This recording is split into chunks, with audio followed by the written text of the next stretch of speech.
Добар ден. Неколку информации што во текот на неделава проструја или во текот на месецот проструја во јавноста, добија димензии на предупредување и загриженост. Најновите се врзани околу мазутот и употребата на еден токсичен дериват кој е увезен од Босна и Херцеговина најверојатно, а користен во големите капацитети. Втората димензија е врзана со почетокот на подготвителните работи за излекување на ланданот, еден од најопасните отровни материи кој е складиран во голема и во мала депонија во Охис. Се разбира, има и многу други индикации и поради тоа линк е професорот Трајче Стафилов од Хемискиот факултет. Да подсетам дека тој заедно со уште тројца негови колеги беа неодамна прогласени за универзитетски професори со најцитирани научни трудови во европската експертска јавност. Добро утро, професоре Стафилов. Добро утро, благодарам за поканата. Добив информација дека ваш труд со вашите колеги е публикуван и во Западна Германија. Зашто се работи, можете да ми кажете? Ние пред известно време објавивме научна монографија која што ја издаде едно од најпознатите издавачи на научна литература од Спрингер од Германија. Станува збор за книга која што се однесува за истражување и презентирање на резултати за нивото на загадувачки супстанции во животната средина и ефектите врз животната средина. Тоа е ова издание. Нас ни е голема чест што бевме поканети од овој издавач да ја објавиме оваа книга. Професор Стафилов, денови, сега ќе почнеме од најактуелните и најжешките теми. Одеднаш се појави дека подолго време се користи токсичен мазут, практично отпаден мазут за согорување во индустријски капацитети. Можете ли да ни објасните во што е опасноста од користењето на оваа материја, на ова гориво? Јас не сум упатен во настанот за кој што стануваше збор, меѓутоа генерално многу строго е забрането користење на отпадни масла и воопшто отпад, хемиски отпад во индустрија или во уреди за загревање. Причината е во тоа што таков вид на отпадени материјали содржат многу токсични пред се органски хемиски супстанции, кои што би се емитирале во животната средина и би предизвикале негативно влијание врз здравието на луѓето. Такви материјали или треба посебно да се складираат, или треба да се уништуваат, јас би рекол, во специјални фабрики кои што последните децении во Западна Европа пред се изградени токму за уништување на ваков тип на отпад, каде што нивното согорување е целосно заштитено и емисијата на вакви субстанции минимизирано. Тие се опремени со специјални филтри на многу високи температури е согорувањето за такви субстанции да не се создаваат. И заради тоа, само во такви уреди овој вид на отпад може да биде согоруван. Кавадаречкиот градоначелник излезе во јавноста со предупредување дека ако е користен овој мазут за капацитетите на фени, тоа би требало да предизвика сериозна истрага и владата тоа го денес, односно синоќ го иницираше. Ве прашувам, како е возможно да биде увезено толкаво количество на така наречен токсичен мазут, а при тоа да се поминат елементарните контроли и царински и лабораториски? Мислам дека е неопходно да се донесат нови правилници за следење не само на мазут и на горива, туку воопшто од поширок обем на материјали, во кои што ќе бидат застапени исследење и анализи и утврдување на присуство на токсични супстанции, посебно органски хемиски супстанции од органска хемија, кои што, за жал, досегашните правилници не ги предвидуваат да бидат следени. Како што слушнав и јас од медиумите и од соопштенијата и од документарниот филм кој што го гледав, само неколку параметри се следат во лабораториите и акредитираните дури сулфур и уште неколку параметри, не се вршат анализи на овие кои што ги спомнав многу токсични супстанции. Неопходно ќе биде потребно правилникот да се менува, да овие лаборатории кои што имаат инфраструктура и опрема и знаење да биде нужно да ги следат и таквите параметри. Значи не се следат, не се анализираат таквите токсични супстанции за да може да се утврди со сигурност за каков материјал станува збор. Ако заштитата на човековата околина и воопшто екологијата станува примарна и економска дисциплина и економски приоритет на земјите, ми се чини дека Македонија како да лавира или обстојува на нивото на депонија за симптоматични горива или симптоматични материјали. Неодамна го прочитав екс-премиерот Љупчо Ѓорѓиевски, кој со една прилично голема доза на цинизам и на конкретна критика вели Усје е компанија, а инаку Усје е во рацете на странски инвеститори. Цементарницата е една од најпрофитабилните компании и фирми во Македонија, но и натаму и е дозволено да користи отпадни гуми. Дали тоа значи дека вкупно ние, како што сами велите, не само што немаме правилник, туку нема ни изградена корпоративна бизнис, па и политичка свест да се справиме со тенденцијата на зачувување на човековата околина? Јас на ова би додал дека во Министерството, посебно во информативниот центар, има разбирање и желба овие работи да се подобрат, посебно во однос на мониторингот. Меѓутоа, финансиската поддршка изостанува. Дури имаме проблеми и со редовниот мониторинг заради отсуство на финансиски средства за одржување на опремата, резервни делови и слично. Така што не станува збор дури за унапредување на мониторинг системот. Ние овие вакви токсични супстанции за кои што зборував на почетокот не ги следиме воопшто во Македонија. Во Западна Европа, во развиените земји, во редовниот автоматски мониторинг систем, значи кој што редовно мониторира, се следат вакви супстанции. Тие укажуваат на можни извори и можна злонамерна употреба на отпадни материјали. Но, за жал, ние во нашиот автоматски мониторинг систем, а и во другите системи следиме само неколку важни параметри кои што не ни укажуваат на можни извори, туку само генерално на загадување со цврсти честички, сулфур диоксид, азотни оксиди и практично толку.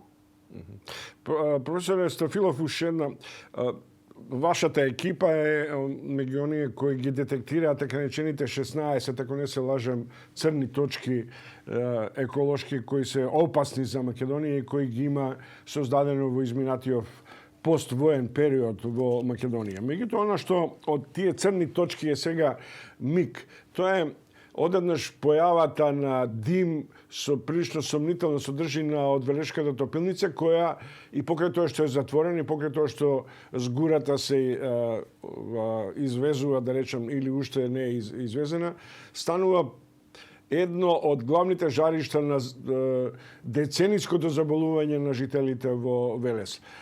Велите нема мониторинг. Тоа значи дека и ние не знаеме што се случува со топилница. Во однос на депонијата на Троска во Велес, можам да ви информирам дека јас со екипата од Универзитетот во Штип, од одсекот за геологија, Заедно со колеги од Словенија и Австрија реализиравме проект и извршивме целосно испитување на составот на материјалот на троската, со бушење по целата должина на депонијата, така што имаме дури и во 3D формат целосна слика за самата депонија.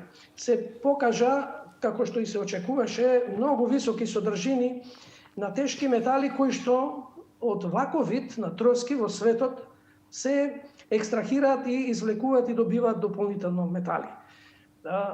Со овие резултати беше заинтересирана фирма која што доби концесија од владата и која што веќе почна со извоз, значи почна со отстранување на оваа троска. Тоа ќе потрае неколку години, меѓутоа се надевам дека после тоа, бидејќи има фирмата и обврска да ја ремедиира целиот простор после отстранувањето на троската, така што се надевам дека ќе се реши тој проблем на континуирано загадување на Велес и неговата околина со супстанции со многу високи содржини на тешки метали.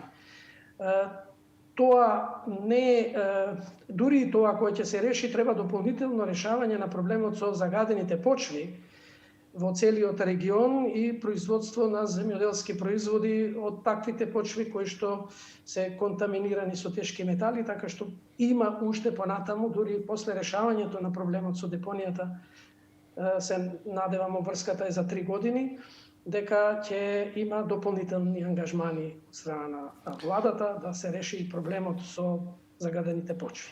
Утрински брифинг, гостин во делот на бизнисот, професор Трајче Стафилов. Уште 2 прашања што се важни, 3 можеби. Една од врвните црни точки е линданот во Охис. Таму има една голема депонија и една мала. Оваа малата депонија создадени се сите предуслови за почетно извлекување на оваа отровна супстанца. Дали тоа може да заврши, дали тоа ќе биде проба за извлекувањето на линданот или за некакво негово ново хибридно, односно херметичко затварање во Охис, а многумина велат дека е тоа практично темпирна бомба за Скопје. Како што и вие напоменавте, постојат 2 главни депонии на супстанции кои што се од групата на хексахлороциклохексани. При производството на пестицидот линдан 60-тите и 70-тите години, за производството на линдан се вршела синтеза при која што се добивале и други видови на хексахлороциклохексан, други изомери кои што биле екстрахирани и одлагани на отворено. Во кои што се покажа подоцна дека исто така се многу токсични, тоа се алфа, бета и гама изомерот. Гама изомерот е линданот и тој е застапен во депониите со мало количество, главно доминантни се алфа, бета и делта изомерите. Сите овие изомери се ставени на листата на перзистентни органски супстанции според Стокхолмската конвенција, во која што се наведени најтоксичните супстанции воопшто и секоја земја која што е подписничка, Македонија подписничка на оваа конвенција, е должна да врши елиминација на постојните вакви супстанции и спречување на можно ново генерирање на тие супстанции. Тоа е поврзано и со прашањето на почетокот кој што го разговара. Да, повелете. Овие депонии 2, на поголемата депонија, која што има над 10.000 тони од овие хексахлороциклохексани, покриена уште со земја, скоро 50.000 тони имаме многу опасен отпад, значи сами хемиски супстанции и дополнително почва, кои што ги дефиниравме 2005-2006 година заедно со европски експерти како жешка точка број 1 во државата, заради токсичноста пред се и локацијата во самиот град Скопје нивна.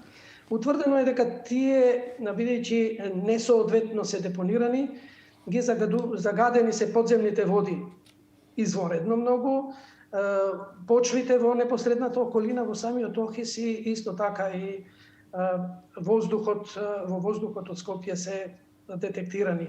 Професор Стафилов, да завршиме... Нужноста од нивно елиминирање е неопходна и тоа би требало да биде грижа број 1.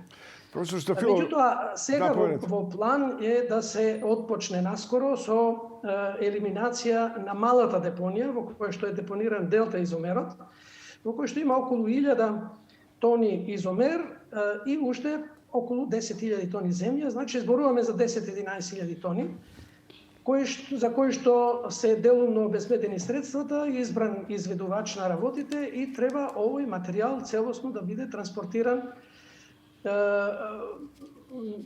надвор во Германија или во Швајцарија, каде што ќе биде согорен во уреди за кои што зборува предмалку за уништување на ваков вид на отпад.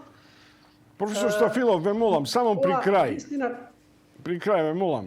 Вистина, како што рековте, е еден пробен тест пред почнувањето на решавањето на големата депонија, за која што ќе треба и многу поголеми средства и за која што ќе треба подолг период на решавање, на отстранување. Деновиве е навестено дека грчка компанија би можела да релоцира дел од своите капацитети за преработка на пластика, што инаку во светот се смета за прилично токсичен процес, ако не е според сите технолошки параметри. Меѓутоа, тоа ме предизвикува да ви го поставам прашањето. Зошто Македонија е или би можела да остане европска депонија за отпади? Дали е тоа резултат на потребата да се дислоцираат одредени капацитети или одредени преработки во земји каде што нема таква силна европска контрола? Знаете што, секоја инвестиција е добродојдена. Мора да размислуваме и за економскиот развој. Ваков вид на фабрики, инсталации за преработка, дури на отпад, постојат многу и во западните земји, и во градови и така натаму. Проблемот е во запазување на сите технолошки и еколошки норми при работа на фабриките. Кај нас ми се чини дека имаме изгубено доверба. Се надевам дека овие нови инвестиции за преработка на ваков вид на отпад ќе ги запазат сите можни и предвидени норми, дека инспекцијските служби ќе си ја вршат својата функција максимално. Значи, доколку се запазуваат сите норми, не би требало да има проблем. Ние се плашиме од тоа, искуството ни покажало дека не секогаш тоа се следи. Добро, благодарам. Тоа беше универзитетскиот професор Трајче Стафилов, професор од Хемискиот факултет. Повторувам уште еднаш, тој со неколку други негови колеги беа неодамна евидентирани како македонски научни имиња кои имаат извореден опус регистрирани во европските научни кругови. Благодарам уште еднаш. За другите црни точки во некоја друга прилика ви благодарам што бевте љубезни да бидете гостин во утрински брифинг.